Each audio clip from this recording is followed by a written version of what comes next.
राम राम राम राम राम राम राम राम राम नारायण नारायण। संबंध। भगवान से विमुख मनुष्य में आसुरी संपत्ति किस क्रम से आती है उसका आगे के 7वें श्लोक में वर्णन करते हैं।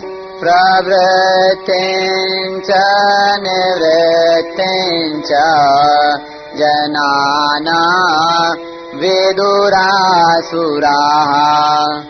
न शौचं नापि चाचारो न सत्यं तेषु विद्यते। आसुरी प्रकृति वाले मनुष्य प्रवृत्ति और निवृत्ति को नहीं जानते और उनमें न बाह्य शुद्धि, न श्रेष्ठ आचरण तथा न सत्य पालन ही होता है। व्याख्या। प्रवृत्तिं च निवृत्तिं च जना न विदुरासुरः। आजकल के उच्छृंखल वातावरण, खान पान, शिक्षा आदि के प्रभाव से प्रायः मनुष्य प्रवृत्ति और निवृत्ति को अर्थात किसमें प्रवृत्त होना चाहिए और किससे निवृत्त होना चाहिए इसको नहीं जानते और जानना चाहते भी नहीं। कोई इसको बताना चाहे तो उसकी मानते नहीं, प्रत्युत उसकी हंसी उड़ाते हैं, उसे मूर्ख समझते हैं और अभिमान के कारण अपने को बड़ा बुद्धिमान समझते हैं। कुछ लोग प्रवृत्ति और निवृत्ति को जानते भी हैं पर उन पर आसुरी संपदा का विशेष प्रभाव होने से उनके विहित कार्यों में प्रवृत्ति और निषिद्ध कार्यों से निवृत्ति नहीं होती। इस कारण सबसे पहले आसुरी संपत्ति आती है प्रवृत्ति और निवृत्ति को न जानने से। प्रवृत्ति और निवृत्ति को कैसे जाना जाए? इसे गुरु के द्वारा, ग्रंथ के द्वारा, विचार के द्वारा जाना जा सकता है। इसके अलावा उस मनुष्य पर कोई आफत आ जाए, वह मुसीबत में फंस जाए, कोई विचित्र घटना घट जाए तो विवेक शक्ति जागृत हो जाती है। किसी महापुरुष के दर्शन हो जाने से पूर्व संस्कार वश मनुष्य की वृत्ति बदल जाती है अथवा जिन स्थानों पर बड़े बड़े प्रभावशाली संत हुए हैं उन स्थलों में, तीर्थों में जाने से भी विवेक शक्ति जागृत हो जाती है। विवेक शक्ति प्राणी मात्र में रहती है परंतु पशु पक्षी आदि योनियों में इसको विकसित करने का अवसर, स्थान और योग्यता नहीं है एवं मनुष्य में उसको विकसित करने का अवसर, स्थान और योग्यता भी है।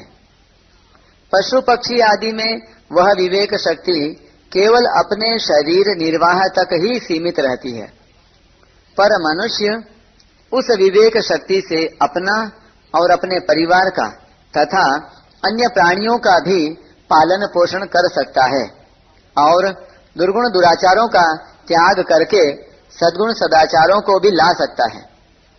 मनुष्य इसमें सर्वथा स्वतंत्र है क्योंकि वह साधन योनि है, परंतु पशु पक्षी इसमें स्वतंत्र नहीं है क्योंकि वह भोग योनि है। जब मनुष्यों की खाने पीने आदि में ही विशेष वृत्ति रहती है तब उनमें कर्तव्य अकर्तव्य का होश नहीं रहता। ऐसे मनुष्यों में पशुओं की तरह दैवी संपत्ति छिपी हुई रहती है, सामने नहीं आती। ऐसे मनुष्यों के लिए भी भगवान ने जनाः पद दिया है अर्थात वे भी मनुष्य कहलाने के लायक हैं क्योंकि उनमें दैवी संपत्ति प्रकट हो सकती है। विशेष बात, जनाः से लेकर नराधमान पद तक यानी 7वें श्लोक से लेकर 19वें श्लोक तक बीच में आए हुए श्लोकों में कहीं भी भगवान ने मनुष्यवाचक शब्द नहीं दिया है। इसका तात्पर्य यह है कि यद्यपि मनुष्य में आसुरी संपत्ति का त्याग करने की तथा दैवी संपत्ति को धारण करने की योग्यता है, तथापि जो मनुष्य होकर भी दैवी संपत्ति को धारण न करके आसुरी संपत्ति को बनाए रखते हैं वे मनुष्य कहलाने लायक नहीं हैं। वे पशुओं से और नारकीय प्राणियों से भी गए बीते हैं, क्योंकि पशु और नारकीय प्राणी तो पापों का फल भोग कर पवित्रता की तरफ जा रहे हैं, और ये आसुर स्वभाव वाले मनुष्य जिस पुण्य से मनुष्य शरीर मिला है उसको नष्ट करके और यहाँ नए नए पाप बटोर कर पशु पक्षी आदि योनियों तथा नरकों की तरफ जा रहे हैं। अतः उनकी दुर्गति का वर्णन इसी अध्याय के 16वें और 19वें श्लोकों में किया गया है। भगवान ने आसुर मनुष्यों के जितने लक्षण बताए हैं उनमें उनको पशु आदि का विशेषण न देकर अशुभान नराधमान विशेषण दिए हैं। कारण यह है कि पशु आदि इतने पापी नहीं हैं और उनके दर्शन से पाप भी नहीं लगता, पर आसुर मनुष्यों में विशेष पाप होते हैं और उनके दर्शन से पाप लगता है, अपवित्रता आती है। इसी अध्याय के 22वें श्लोक में नरह पद देकर यह बताते हैं कि जो काम क्रोध लोभ रूप नरक के द्वारों से छूटकर अपने कल्याण का आचरण करता है वही मनुष्य कहलाने लायक है। 5वें अध्याय के 23वें श्लोक में भी नरह पद से इसी बात को पुष्ट किया गया है। न शौचम नापि चाचारो न सत्यम तेषु विद्यते। प्रवृत्ति और निवृत्ति को न जानने से उन आसुर स्वभाव वालों में शुद्धि अशुद्धि का ख्याल नहीं रहता। उनको सांसारिक बर्ताव का व्यवहार का भी ख्याल नहीं होता, अर्थात माता पिता आदि बड़े बूढ़ों के साथ तथा अन्य मनुष्यों के साथ कैसा बर्ताव करना चाहिए और कैसा नहीं करना चाहिए इस बात को वे जानते ही नहीं। उनमें सत्य नहीं होता, अर्थात वे असत्य बोलते हैं और आचरण भी असत्य ही करते हैं। इन सब का तात्पर्य यह है कि वे पुरुष असुर हैं। खाना पीना आराम से रहना तथा मैं जीता रहूं, संसार का सुख भोगता रहूं और संग्रह करता रहूं आदि उद्देश्य होने से उनकी शौचाचार और सदाचार की तरफ दृष्टि ही नहीं जाती।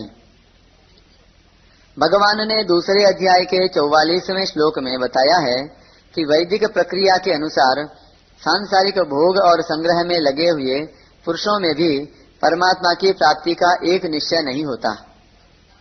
भाव यह है कि आसुरी संपदा का अंश रहने के कारण जब ऐसे शास्त्र विधि से यज्ञ आदि कर्मों में लगे हुए पुरुष भी परमात्मा का एक निश्चय नहीं कर पाते, तब जिन पुरुषों में आसुरी संपदा विशेष बढ़ी हुई है, अर्थात जो अन्याय पूर्वक भोग और संग्रह में लगे हुए हैं, उनकी बुद्धि में परमात्मा का एक निश्चय होना कितना कठिन है।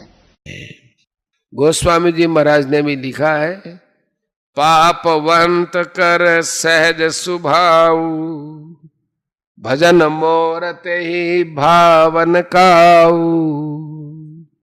परिशिष्ट भाव, ज्यों ज्यों आसुरी संपत्ति आती है त्यों त्यों विवेक लुप्त होता जाता है।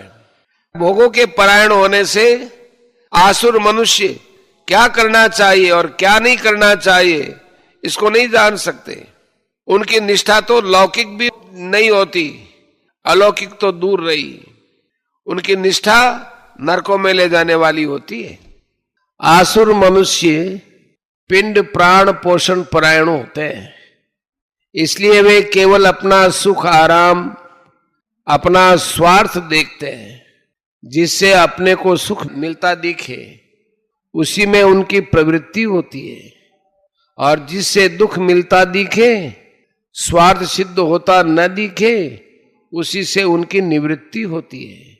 वास्तव में प्रवृत्ति और निवृत्ति में शास्त्र ही प्रमाण है। इसी 16वें अध्याय का 24वां श्लोक। परंतु अपने शरीर और प्राणों में मोह रहने के कारण आसुर मनुष्यों की प्रवृत्ति और निवृत्ति शास्त्र को लेकर नहीं होती। आसुर स्वभाव के कारण वे शास्त्र की बात सुनते ही नहीं, और अगर सुन भी ले तो उसको समझ सकते ही नहीं। यतन्तोप्यकृतात्मानो नैनम पश्यन्त्य चेतसः। गीता 15 का 11।